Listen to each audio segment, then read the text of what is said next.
नारायण पाटलांचा असेल किंवा अभिजित आबांचा असेल, हे माझ्या पक्षाचे आहेत, हे माझे जिवलग सहकारी आहेत.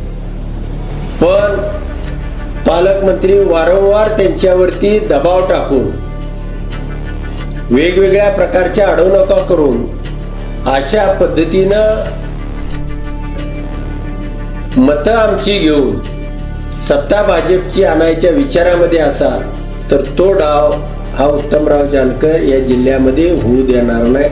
अशा पद्धतीचं या जिल्ह्यामधलं चित्र आहे. या जिल्ह्याचे सन्माननीय पालकमंत्री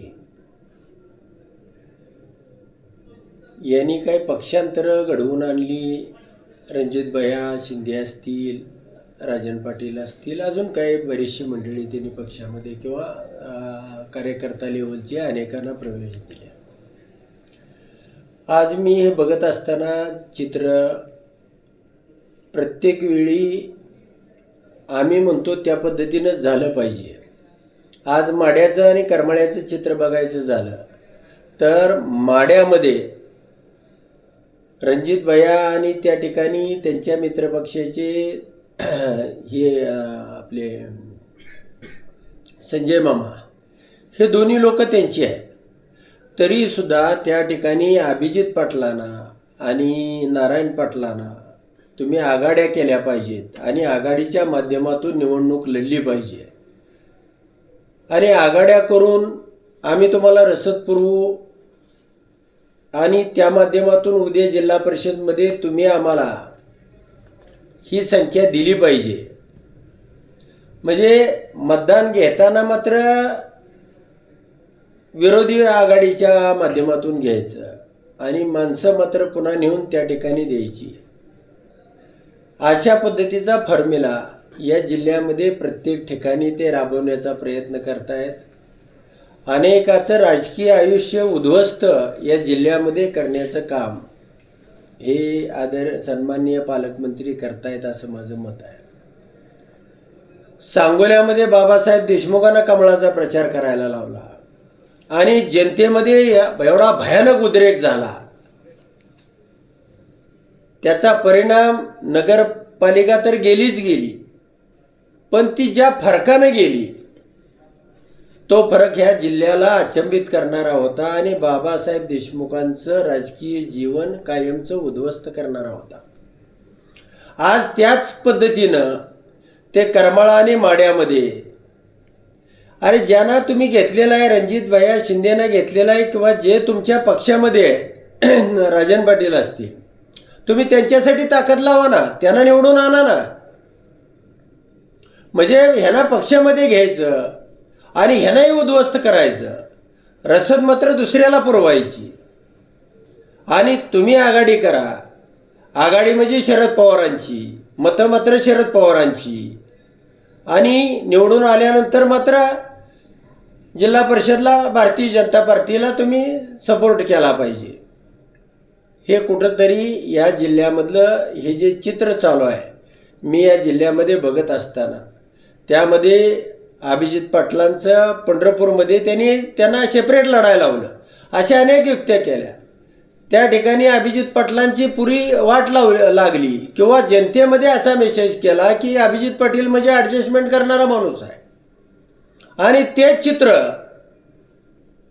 आज त्यांचं अभिजित पाटलांचंही राजकीय जीवन उद्ध्वस्त करणार आहे. उद्या त्यांचे सगळे उमेदवार पराभूत झाले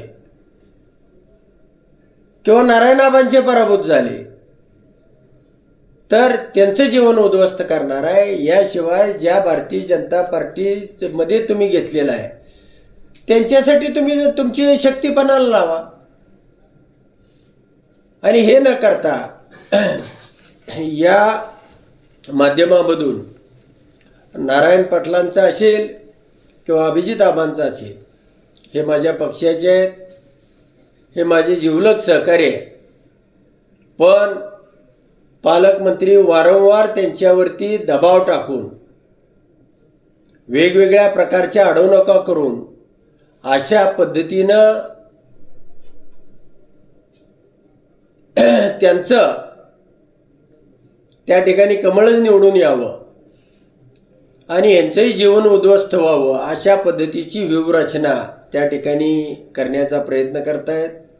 पण मी त्यासाठी जागरूकपणानं पालकमंत्री महोदयांना सांगू इच्छितो, तुम्ही तुमच्या लोकांसाठी ज्यांना पक्षामध्ये अनेकांना घेतलं होतं, तुम्ही मलाही घेतलं होतं, मी 30-35 वर्ष काढलेले आहे, मोहिते पाटलांनाही घेतलं होतं, अजून अनेक बाबासाहेबांनाही तुम्ही हे केलं, पण यांची अवस्था काय केली तर याही माणसांची, रणजितभाई शिंदे असो, राजन पाटील असो, यांची अवस्था यापेक्षा वेगळी करण्याचा यांचा, आणि अनेक हेच नाहीत, त्यांच्या पार्टीतले सुभाष देशमुख असतील, विजयकुमार देशमुख असतील, ती तर म्हणजे प्रामाणिक भारतीय जनता पार्टीचे कार्यकर्ते आहेत, आमदार आहेत, पण त्यांचीसुद्धा वाट लावण्याचा त्या ठिकाणी प्रयत्न केला.